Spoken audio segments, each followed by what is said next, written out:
No nació libre, nació vigilado. No nació poderoso, nació invisible. Pero desde el principio su presencia incomodaba a los que mandaban. Su nombre original fue el Rolihlahla, pero que en lengua xhosa significa el que causa disturbios. Y sí, ese niño que corría descalzo entre chozas iba a provocar un temblor mundial. Quédate hasta el final, porque hoy vas a descubrir cómo alguien sin voz cambió la historia con su ejemplo. Nació en 1918 en Mdeso, un pequeño pueblo de Sudáfrica, en plena era de la apartheid. Desde niño, Mandela fue testigo de la humillación diaria de su gente. Veía cómo los blancos mandaban y los negros obedecían por miedo, pero él no odiaba, observaba, pensaba. Su padre murió cuando era muy joven y fue adoptado por un jefe tribal, donde aprendió que el liderazgo no nace del grito, sino de la sabiduría. A los 7 años, una maestra inglesa le impuso el nombre que marcaría su leyenda, Nelson. Lo que no sabían es que aquel nombre sería sinónimo de libertad, dignidad y resistencia. Desde entonces lo supo. Su vida no sería cómoda ni callada. Iba a desafiar algo mucho más grande que él y no pensaba huir. Sudáfrica le enseñaba a los niños negros que tenían un límite, que su lugar estaba debajo, que la obediencia era su única opción. Pero Mandela era distinto. Mientras otros bajaban la mirada, él la sostenía, no con arrogancia, sino con propósito. Su paso por las escuelas misioneras y luego universidades como Fort Hare fue más que educación, fue un choque con el sistema. Fue aprender cómo el mundo estaba armado para aplastar al que no se conformaba. Fue allí donde fue expulsado por rebelarse contra la autoridad impuesta. La razón, se negó a un matrimonio arreglado y a un camino dictado por otros. Su castigo fue claro, fuera del plan, fuera de la seguridad. Pero Mandela eligió ser incómodo, eligió moverse por convicción, no por presión, y así comenzó su vida en Johannesburgo, sin privilegios, sin garantías, solo con algo que nadie puede arrebatarle, una mente que no aceptaba cadenas, aunque el cuerpo fuera libre. En Johannesburgo, Mandela vio con sus propios ojos el monstruo del apartheid, calles divididas, buses separados, accesos bloqueados según el color de piel. Cada ley, cada regla, cada cartel estaba diseñado para recordarle que él valía menos, pero mientras otros tragaban rabia, él decidió actuar, no con armas, con ideas. Entró al Congreso Nacional Africano y se formó como activista, orador y estratega. Estudió Derecho mientras trabajaba como vigilante de minas. Dormía poco, comía menos, pero su mente se templaba como acero. Lo que muchos no sabían es que Mandela no solo era rebelde, era disciplinado. Leía cuando otros dormían, escuchaba cuando otros gritaban, pensaba antes de hablar y sobre todo resistía. El sistema intentó domarlo, lo vigiló, lo amenazó, pero no pudieron con él, porque un hombre que descubre su propósito ya no puede vivir como si no supiera. Mandela había visto la injusticia, pero también había visto dentro de sí y sabía que estaba hecho para enfrentarla. Mandela no levantaba la voz, no necesitaba hacerlo. Tenía ese tipo de presencia que llenaba una sala sin exigirla. Cuando hablaba, todos lo escuchaban, porque sus palabras salían con peso. Peso de verdad, no de orgullo. Pronto se convirtió en una figura clave dentro del movimiento contra el apartheid, pero también se convirtió en objetivo. El gobierno lo consideraba peligroso, no porque tuviera armas, sino porque tenía influencia. Pero Mandela no retrocedía. Organizó huelgas, protestas, marchas, no con violencia, sino con estrategia. Sabía que el liderazgo no se grita, se gana. Día tras día cultivaba respeto, incluso entre sus enemigos, porque su disciplina hablaba más fuerte que cualquier megáfono. Mientras otros buscaban ser líderes por ira, él lideraba por propósito. Sabía que lo que estaba haciendo podía costarle la libertad, pero también sabía esto: la libertad de un hombre vale menos que la de un pueblo entero, y por eso estaba dispuesto a perderlo todo, menos su causa. Mandela siempre prefirió el diálogo, pero cuando vio cómo el Estado respondía con balas, entendió algo claro: la paz no siempre llega con flores. Después de la masacre de Sharpeville, donde la policía disparó a manifestantes desarmados, el panorama cambió. El país ardía, y Mandela tomó una decisión que lo marcó para siempre: fundar un brazo armado, el ANC, llamado Umkhonto we Sizwe. No era terrorismo, era resistencia organizada, sabotaje estratégico, ataques contra estructuras, no contra personas. Pero esa decisión lo convirtió en el enemigo número 1.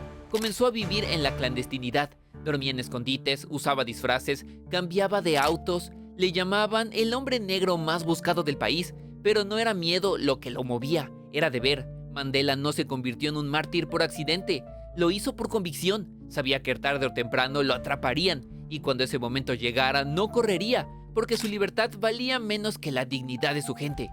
En 1962, Mandela fue capturado, traicionado, sentenciado primero por salir del país sin permiso, pero no se detuvo ahí. En 1964 enfrentó su juicio más importante, Rivonia. Era su oportunidad para suplicar perdón, negociar una condena menor, salvar su vida. Pero hizo lo contrario. Se levantó y habló durante 3 horas. Miró a los jueces y dijo: he luchado contra la dominación blanca y he luchado contra la dominación negra. Mi ideal es una sociedad libre. Es un ideal por el que espero vivir, pero si es necesario, es un ideal por el que estoy preparado para morir. Silencio. El mundo entero escuchó, pero el Estado no retrocedió. Lo condenaron a cadena perpetua a 27 años de encierro. Mandela no lloró, no suplicó, no maldijo y solo aceptó. Y siguió firme, porque su libertad física era secundaria. Ya había ganado la batalla más importante: no entregar su alma al miedo, ni a la rabia y ni al odio. La celda tenía apenas 2 metros, un balde y una manta, y concreto frío. Así vivió Mandela casi 2 décadas en Robben Island, la prisión más dura de Sudáfrica. Rompía piedras todo el día bajo el sol, dormía sobre el suelo y durante años solo podía recibir una carta cada 6 meses. Pero ahí, entre paredes sin ventanas, se forjó el verdadero Mandela. No se quebró, se estructuró, usó cada día como disciplina. Se levantaba temprano, hacía ejercicio, leía, estudiaba, escribía, enseñaba a otros presos sobre política, derechos y dignidad. Robben Island no lo pagó, lo templó. Mandela entendió que el tiempo no destruye al que sabe usarlo. Su cuerpo estaba encerrado, pero su mente seguía libre. Muchos estaban allí como rebeldes y salían destruidos. Él entró como activista y empezó a convertirse en un símbolo, porque cuando el mundo te olvida es cuando realmente decides quién vas a ser. Y Mandela eligió seguir siendo el que no se rinde. Mientras pasaba los años en prisión, Mandela no se detenía. Donde otros contaban días, él acumulaba sabiduría. Estudió derecho por correspondencia, leyó filosofía, historia, estrategia, no para entretenerse, para prepararse, porque en su mente la libertad no era solo salir, era estar listo para liderar cuando llegara el momento. Enseñó a otros presos a pensar, a organizarse y a educarse. Usó su influencia para construir una microsociedad de respeto, incluso entre barrotes. Mandela sabía algo que pocos comprenden: la prisión más peligrosa no es de acero, es mental. Si cedía al odio, perdía. Si se desesperaba, se rompía. Por eso cada rutina, cada palabra, cada libro era parte de su entrenamiento. Nunca bajó la guardia, nunca soltó su propósito. Mandela no estaba esperando, estaba forjando, porque el futuro no se improvisa, se construye, incluso en la oscuridad, incluso cuando el mundo ya te ha olvidado, porque los grandes no esperan condiciones ideales, las crean desde cero. Después de 18 años fue trasladado a otras prisiones, pero su ley interior no cambió. Aunque tenía más acceso, más visitas y más privilegios, nunca se ablandó. Cada día seguía levantándose temprano, hacía ejercicio, leía, escuchaba, pensaba, porque su visión iba más allá del encierro. Mandela entendió que la libertad externa no solo tiene valor si ya eres libre por dentro. Por eso, cuando los guardias lo miraban, no veían un preso, veían dignidad, y eso los desarmaba. Incluso algunos carceleros comenzaron a respetarlo, a escucharle, no por miedo, sino por carácter. Mandela no imponía autoridad, la irradiaba. Sabía que un líder no es quien manda con gritos, sino quien inspira con ejemplo. Y aunque el mundo aún no sabía cuándo saldría él, ya se estaba preparando para gobernar, porque no hay poder más fuerte que el rostro de alguien que ya venció la prisión mental. Mandela no pedía libertad, él la representaba, y tarde o temprano eso iba a cambiarlo todo. 11 de febrero de 1990. Después de 27 años, Nelson Mandela salió caminando por la puerta, lento, con calma, tomado de la mano de su esposa. Miles lo esperaban afuera, gritos, aplausos, cámaras. Era el momento que todo el mundo había esperado, pero él no lo celebró como héroe. No levantó el puño con rabia, no gritó venganza. Dio un mensaje claro: no soy un santo, a menos que pienses que un santo es un pecador que nunca se rindió. No pidió justicia por la vida del odio, pidió reconciliación, paz. Sabía que si su liberación encendía fuego, todo se perdería. Su misión era más grande que su orgullo. Había dejado demasiado en esas celdas para volver a convertirlo en otro enemigo más. Mandela entendió que ser libre no era salir, era saber que era ser otra libertad. Y él la iba a usar para lo que había nacido: transformar una nación con el poder del perdón.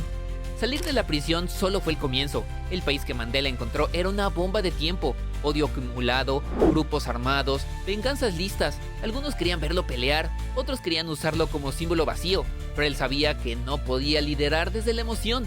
La libertad traía algo más difícil: responsabilidad. Su primer gran decisión fue no devolver lo que había sufrido, no buscar venganza, sino futuro. Comenzó a negociar con el gobierno que lo encarceló. Muchos lo llamaron traidor, pero él correspondía con visión. Sabía que lo que viene después de luchar es aún más complejo: construir la paz sin perder la justicia. Mandela no salió a destruir, salió a unir, a hacer lo que nadie había hecho: levantar una nación donde antes había ruinas, y para eso necesitaba lo que muy pocos tienen: la capacidad de dominarse a sí mismos antes de dominar a los demás. Ese fue su verdadero entrenamiento durante 27 años. Años de lucha lo convirtieron en ícono, pero Mandela no se aferró a la imagen. No quería estatuas, quería resultados, y para eso esperó. No se lanzó de inmediato a la presidencia. Primero consolidó el diálogo, unificó posturas y preparó la transición. Mientras otros hablaban de poder, él hablaba de propósito. Entendió que el ego es el peor enemigo del líder. Podía haber extinguido, podía haber gritado, pero prefirió construir. En 1994 llegaron las primeras elecciones libres de Sudáfrica. Millones votaron y Mandela ganó, pero no como un político común. Ganó como alguien que supo esperar el momento exacto para cambiarlo todo. Y cuando llegó a la presidencia, lo primero que hizo fue tomar un gobierno de unidad. Incluyó a sus antiguos enemigos, porque entendía que la victoria real no es la que elimina al otro, sino lo que transforma al otro. Ese fue su mensaje al mundo: el verdadero poder es el que no destruye. Mandela se sentó en el cargo más alto, sin guardar una lista de venganzas. Mientras otros usaban el poder para castigar, él usó para sanar. Visitó a las viudas de sus enemigos, se reunió con los líderes del apartheid, aceptó disculpas, extendió la mano. Muchos no entendían: ¿por qué perdonar a quienes le arrebataron 27 años? Su respuesta era simple y brutal: si no lo hacía, seguiría preso, solo que en otro tipo de celda. Mandela enseñó al mundo que el perdón no es una debilidad, es inteligencia emocional en su máximo nivel. Lideró con calma, con disciplina, con control absoluto de sí mismo. Su gobierno no fue perfecto, pero fue humano, y su legado no fue una ley ni una economía. Fue un ejemplo de cómo alguien puede pasar por el fuego y no salir quemado, de cómo la rabia no tiene por qué definir tu futuro, de cómo un líder real nunca arrastra cadenas, aunque tenga razones para hacerlo. Muchos hombres cambian cuando llegan al poder. Mandela no. Su rutina, incluso como presidente, seguía siendo la misma. Se levantaba antes del amanecer, hacía ejercicio, leía, planeaba su día con precisión. No delegaba su responsabilidad mental a otros, porque entendía que el poder real no viene del cargo, sino del carácter. Aun siendo presidente, lavaba sus propios autos, organizaba su agenda con disciplina militar y trataba a cada persona, desde diplomáticos hasta empleados de limpieza, con el mismo respeto. Eso no era política, era formación, era el reflejo de un hombre que no se dejó corromper ni por el odio ni por la gloria. Mandela fue presidente de una nación, pero nunca dejó de ser alumno de la vida. Mantuvo su humildad porque sabía que el orgullo desconecta al líder con su propósito. Su legado no fue solo perdón, fue constancia, porque el hábito de la excelencia no se abandona ni cuando llegas a la cima. Una de las decisiones más poderosas de su presidencia fue respaldar a la selección nacional de rugby, los Springboks, símbolo de la Sudáfrica blanca. Durante décadas ese equipo representó la exclusión, pero Mandela vio la oportunidad. Contra todo pronóstico se puso la camiseta verde y dorada y asistió a la final del Mundial de Rugby en 1995. Cuando el capitán del equipo blanco lo vio entrar con esa camiseta, tembló, pero el país también tembló, pero de emoción. Ese gesto derrumbó muros que ni los discursos podían tocar. Mandela entendía que el símbolo correcto en el momento preciso puede mover almas. Sudáfrica ganó ese mundial, pero lo que ganó realmente fue algo más profundo. Una nación empezó a verse a sí misma como una sola. No fue un acto político, fue estrategia emocional, fue liderazgo inteligente, porque el líder de verdad no solo convence, transforma. Y Mandela, sin una sola bala, logró lo que generaciones de violencia no pudieron. El poder seduce, a muchos los consume. Mandela pudo quedarse en el cargo, tenía popularidad, apoyó y un país que aún necesitaba guía, pero eligió algo radical: retirarse tras un solo mandato. No porque no pudiera seguir, sino porque sabía que el verdadero liderazgo también consiste en saber soltar. Mandela entendía que un país no necesita caudillos eternos, necesita instituciones fuertes. Quería dejar espacio para nuevos líderes y quería que el país no lo adorara, sino que aprendiera a caminar por sí solo. Esa decisión sorprendió al mundo y le dio aún más peso a su figura, porque cuando alguien puede tenerlo todo y decide no hacerlo, el respeto se multiplica. Mandela se retiró con dignidad y desde fuera del poder siguió trabajando por la paz, la salud, la educación. Nunca desapareció, pero nunca estorbó. Así selló su legado, como el líder que nunca se aferró al trono, sino que eligió enseñar con su salida. Mandela dejó la presidencia, pero su influencia apenas comenzaba. Fue llamado a mediar conflictos en África, a intervenir en crisis mundiales, a hablar ante naciones. Ya no tenía un cargo, pero tenía lo que pocos conservan: autoridad moral. Su presencia en cualquier foro obligaba a todos a escuchar. Su sola voz podía desactivar tensiones, pero él no se llenó de ego. Prefería hablar poco, pero con impacto. Escogía bien sus batallas. Cuando se pronunció contra el SIDA, lo hizo desafiando incluso al gobierno de su propio partido. Cuando alzó la voz por la educación, no fue solo con eslóganes, fue con acciones. Mandela entendía que el poder de un líder no está en cuánto puedes decir, sino en cuánto le creen cuando habla. Su influencia cruzó fronteras porque su vida fue su mejor discurso. La historia ya lo respetaba, pero él eligió seguir sirviendo, porque para él el liderazgo real no termina con el cargo, empieza con el ejemplo. A pesar del reconocimiento mundial, premios, homenajes y había hasta estatuas en su honor, Mandela nunca se desconectó de sus raíces. Volvía a su aldea natal, caminaba descalzo sobre la tierra roja de Mbeso, hablaba con jóvenes, escuchaba historias, recordaba, no como acto político, sino como ancla espiritual, porque él sabía que olvidar de dónde vienes es el primer paso para perder quién eres. Muchos líderes, al llegar alto, se aíslan. Mandela no, mantuvo contacto con la gente, con la tierra, con sus valores. Seguía siendo el hombre que lavaba sus propios platos, el que escuchaba más de lo que hablaba, y cada vez que hablaba del futuro de África, lo hacía con esperanza, pero también con realismo. No buscaba crear ídolos, buscaba formar conciencia. Para él, el éxito sin servicio era vacío, y el liderazgo sin humildad peligroso. Pero eso nunca dejó de mirar atrás, no para quedarse, sino para no olvidarse de quién fue. Nelson Mandela no dejó una fortuna, no construyó un imperio económico, no tuvo lujos excesivos. Lo que dejó fue mucho más poderoso: una mentalidad, una ética y un estándar. Su legado vive en cada persona que elige el camino difícil, el de la paciencia, la visión y el autocontrol. Vive en cada joven que se forma antes de exigir, en cada líder que prioriza unir en vez de dividir. Mandela demostró que la grandeza no es un talento, es una decisión diaria. La decisión de levantarse cuando te rompen, de pensar antes de reaccionar, de perdonar cuando tienes razones de destruir. Su historia no fue perfecta, tuvo errores, dudas, fracasos, pero jamás se rindió.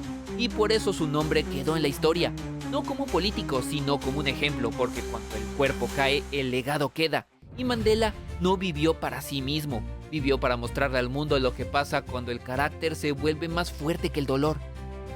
Mandela vivió 95 años, su cuerpo se apagó en 2013, pero su historia no, porque su impacto no se midió en cargos ni en posesiones, se midió en cómo cambió la conciencia del mundo. Cuando falleció, líderes de todos los países viajaron a rendirle homenaje, pero él no buscaba homenajes, buscaba transformaciones. Fue un hombre que venció al sistema sin volverse como el sistema, y al final eso es lo más difícil, porque cualquiera puede resistir un día, pero resistir 27 años, perdonar después, construir sin odio, seguir con humildad, esa es otra liga.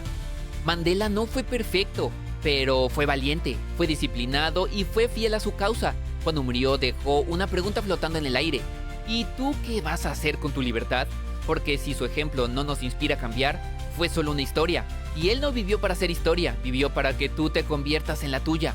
Nelson Mandela fue un niño ignorado, un joven perseguido, un prisionero silenciado, pero nunca fue un hombre vencido. Podrían quitarle la libertad, pero no la visión. Podían encerrar su cuerpo, pero no su alma. Y esa es la verdadera victoria. Cuando tu carácter resiste más que tus circunstancias, Mandela no cambió el mundo con armas ni dinero. Lo cambió con principios, con una voluntad tan firme que ni 27 años de prisión pudieron doblarla. Porque él entendió algo que muchos olvidan: la libertad no comienza afuera, comienza adentro. Y tú también puedes empezar desde ahí. No necesitas una revolución para vivir con propósito. Solo necesitas no traicionarte. Elegir lo correcto cuando es más fácil rendirse. Caminar firme cuando nadie te ve. Si esta historia tocó tu mente o tu alma, suscríbete al canal y activa la campanita. Déjanos en los comentarios qué fue lo que más te impactó de la vida de Mandela. Y haz clic ahora en la pantalla porque el próximo video te mostrará a Stephen Hawking, el hombre que perdió su cuerpo pero conquistó el universo con su mente.